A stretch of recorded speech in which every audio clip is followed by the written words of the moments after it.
Muggy day. Sky's gloomy, air's all wet.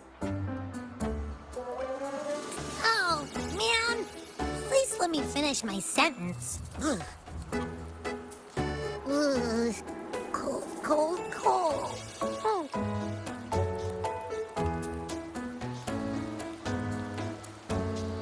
All right. I'm famished. We barely had a bite sprinting all the way here from Ragoona. Whoa! Pinch me! This is a feast and a half!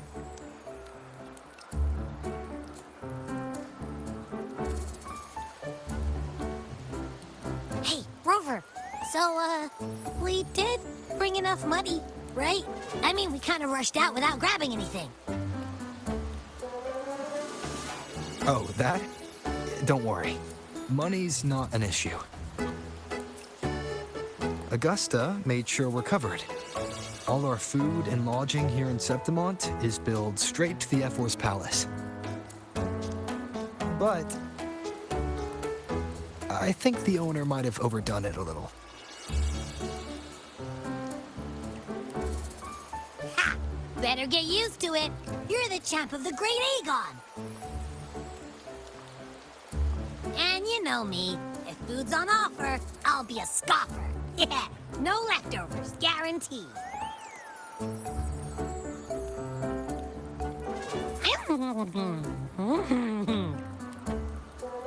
Free stay, free meal. The Zephyr really knows how to treat guests. Maybe we should, you know, hang around a bit longer.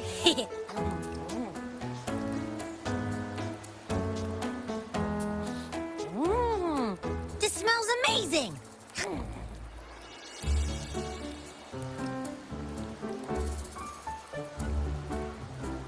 Abby, what do you think Imperator wants me to find? If Cardathia is right, the last clue should be somewhere on the Sanguis Plateaus.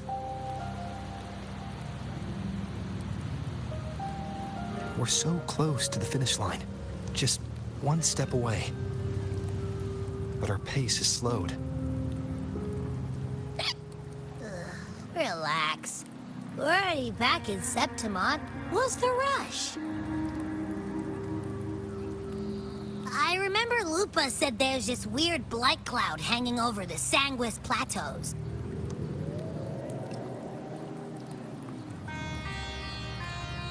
And when the high tide, or whatever, rolls around, all the gladiators go there to hunt Tacet Discords. Wait, is the high tide coming up soon? The Aphra's invite did say something about a big hunt. Huh, that reminds me. Aren't we supposed to meet her today?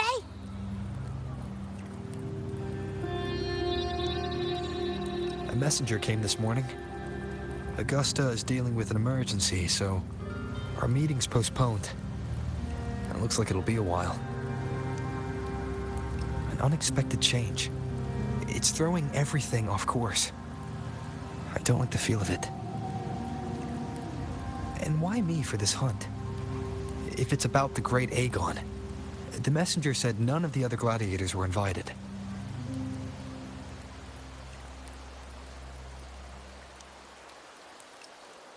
Who knows? Maybe she just wants to test her strength against you. Typical Septimontian, right? You think so? I've only met her a few times, but I doubt she acts on such simple impulses. And as the F4, is she really in a position to do whatever she wants? Guessed from afar, you possess eyes as clear as crystal. But what troubles you so that eyes once bright as the highland sky now darken with rolling clouds?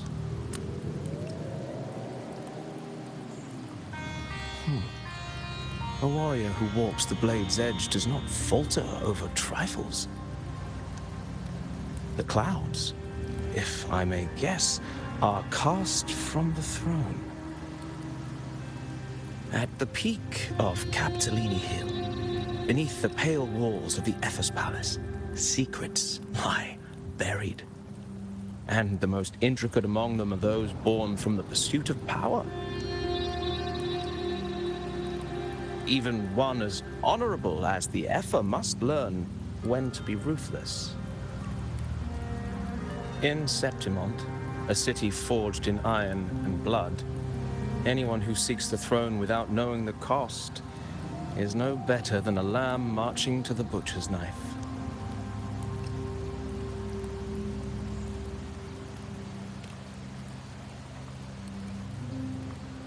I am Nestor, a traveling poet.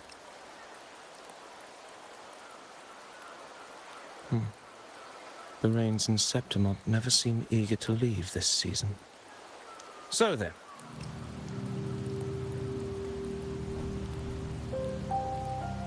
If you are curious about the Aepher, then allow me to say that nothing would honor me more than to offer even a modest service to the champion of the great Aegon. Wait, how do you know he's the champion? And all that stuff about the F4, too. Oh, your eyes. Were we talking too loud?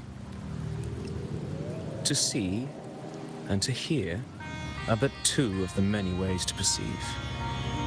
Trusting the senses is a habit, a natural expedience, but not the only option. Truth be told, I've been gathering inspiration for my next epic, and its protagonist is none other than Augusta, the Aepher of Septimont. That's why I speak of her with some familiarity. I have a feeling your tale with her will soon be written. And knowing more about those who walk alongside you is rarely without its benefits.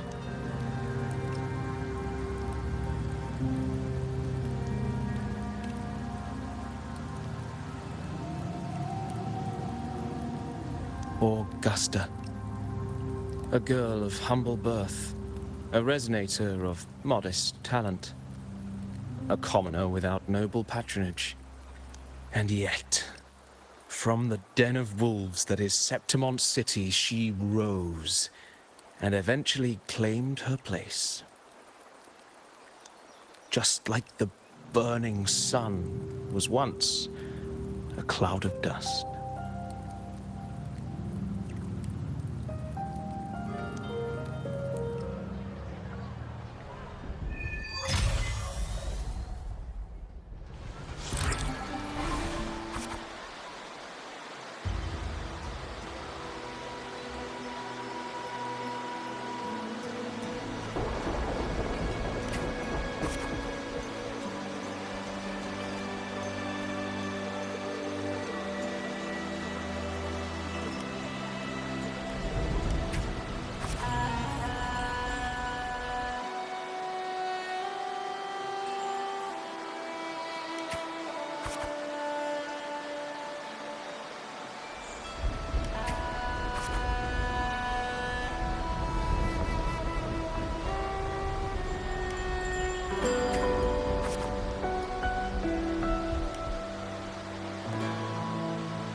fail enough times, and you might eventually succeed. Should we call it resilience? Or mere stubbornness? Or perhaps, for a girl who has lost everything, there was never a second option. She had no one to trust but herself, and naught but a blade to hold. And yet, as the first stanza of an epic, this is nothing extraordinary. Since the lament, across the scorched lands of Solaris, I've heard this story repeat itself again and again. Greatness. Yes, our era has certainly seen it. But true greatness is never found on the first page of a story. Courage, glory, and honor. Such immortal virtues have been etched in tablet and stone. They are never forged overnight. Light as a thread, elusive as the wind, they weave themselves into every twist of fate, tangling with every insignificant choice we make. I don't know. It's just unbelievable. The Augusta he's talking about, and the F-word we saw in the arena. No way they're the same person. A girl far from home, arriving in the city upon Capitolini Hill in pursuit of strength. No title, no status, no wealth. I doubt anyone at the time could have imagined her rising to where she is now. Do you mean Kato? Do you believe Kato handed her that final victory on purpose? And that his scathing words were a test of her, as then Kato must have been an idealist to place his faith in a girl with nothing to her name. Now, why don't we keep this question in mind and see where the story leads us?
merely the rough shape of a short epic.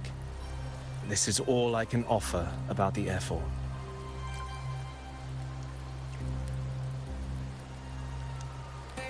Now, as a listener, what do you make of my narration?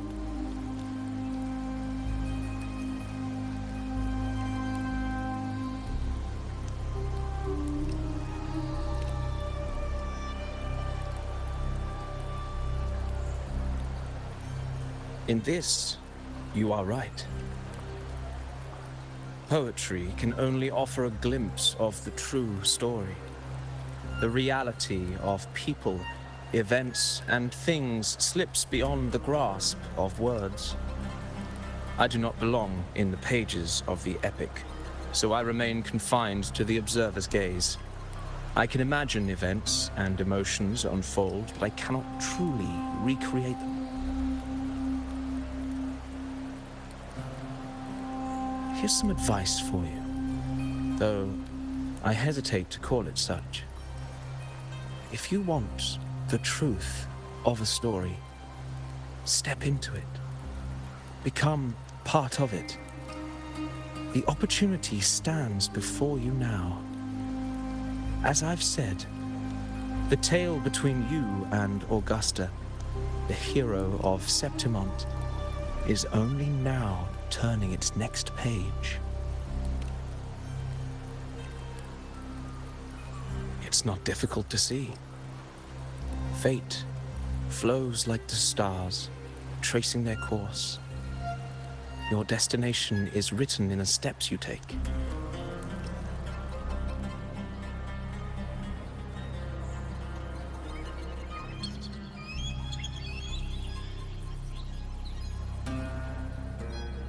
The rain is passing. I hear it ceasing its symphony upon the earth. It is time for farewells.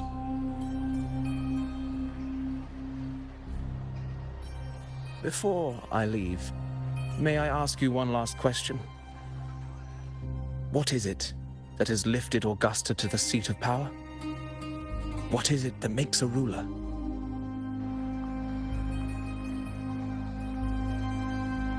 Well, I'd say strength. Let's be real. There's no way Augusta could have passed those trials without strength. Rover, what do you think?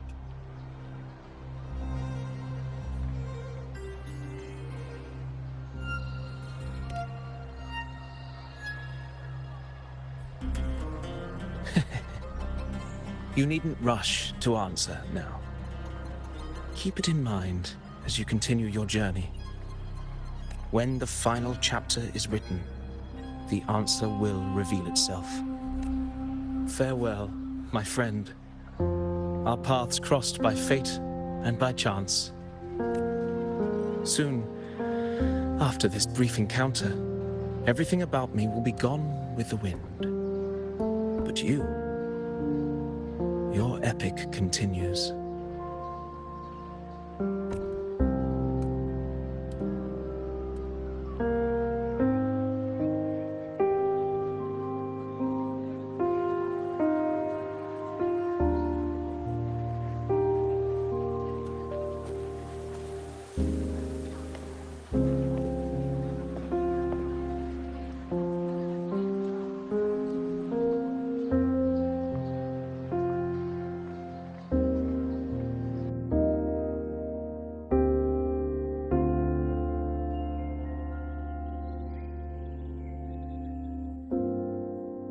Your Excellency, you have indulged her too much.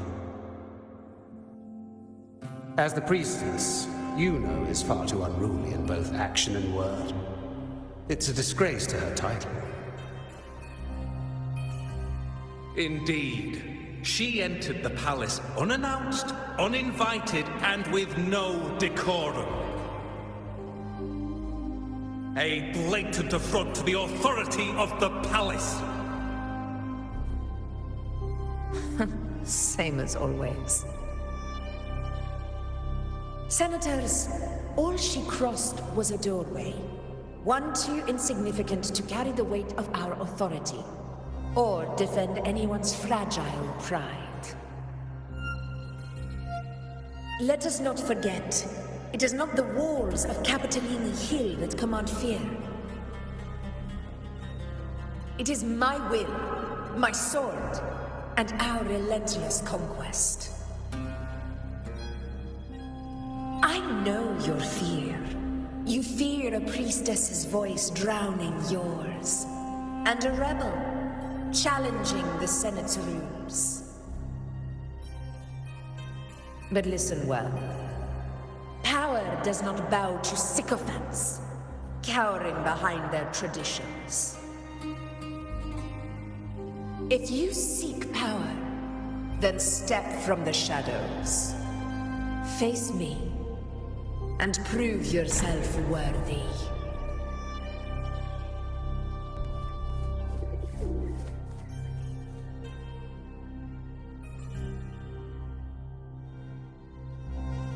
Took you long enough, Augusta. Handling the senators takes time. You know that. Well, to keep our esteemed priestess from waiting, maybe next time I'll just leave them to their own devices. I'll make sure they record every detail of your feat and relay it word for word to Grandmother Lilibet. Priestess Iuno, unruly behavior, left Tetragon Temple without permission and trespassed into the Ephor's palace. I wonder, who will lose it first? Lilibet or you? Let those old foxes report me all they want. If they step into the Tetragon left foot first, I'll shoot the left. Right foot first, I'll shoot the right. Hey, I'm with you on that one. The Senate should be reminded now and then that the Tetragon's kindness is not a reason to take Priestess Iuno lightly.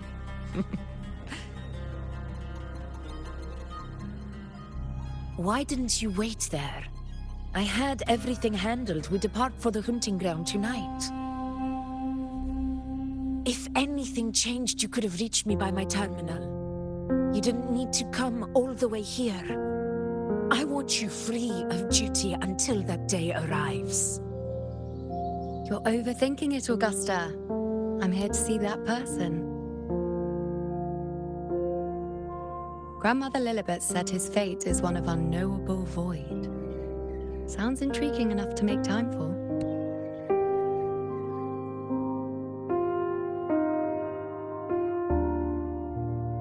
So that's it? Too bad.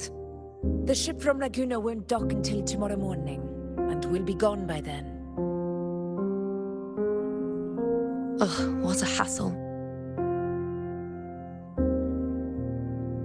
Patience, you know. The warrior has accepted the invitation. So, you'll have plenty of time to meet during the hunt.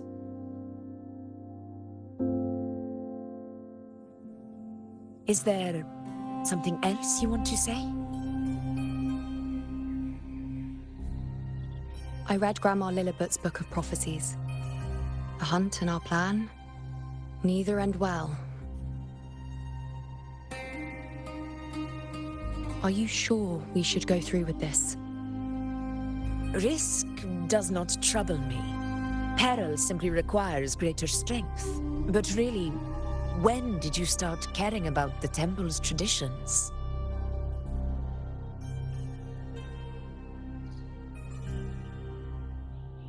O ye faithless of Septimont, the divinity is enraged. Should your ruler defy their will again, doom shall be your fate.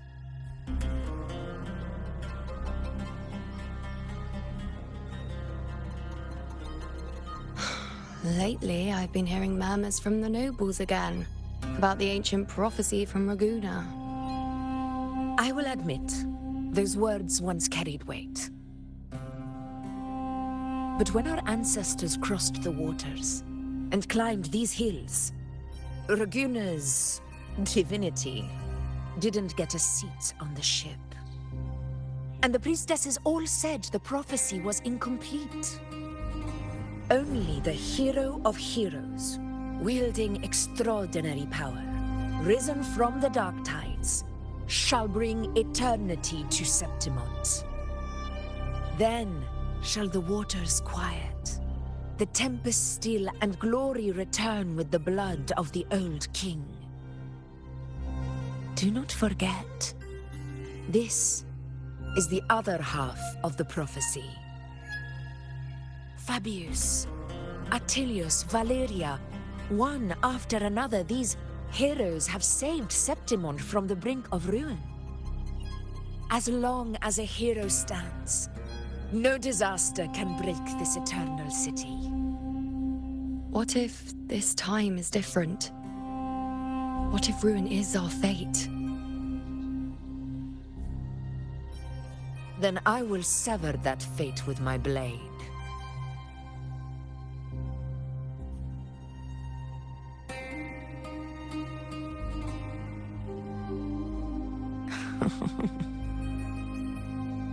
What's so amusing?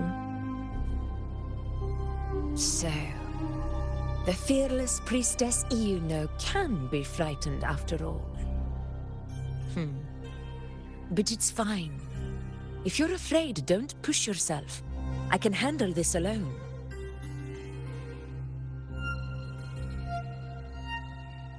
Most revered priestess, wait for me in the temple. I shall return victorious. Frightened. Me? If anything, it's you, trying to shut me out and face it alone. Fine. Go ahead. You'll come back to me sooner or later. That I can't deny. I knew it. So you do need me for this hunt. Thank you. You know.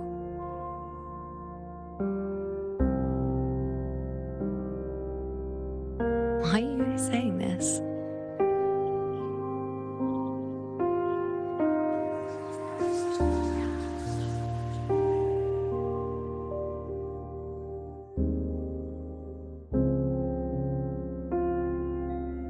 The storm is coming.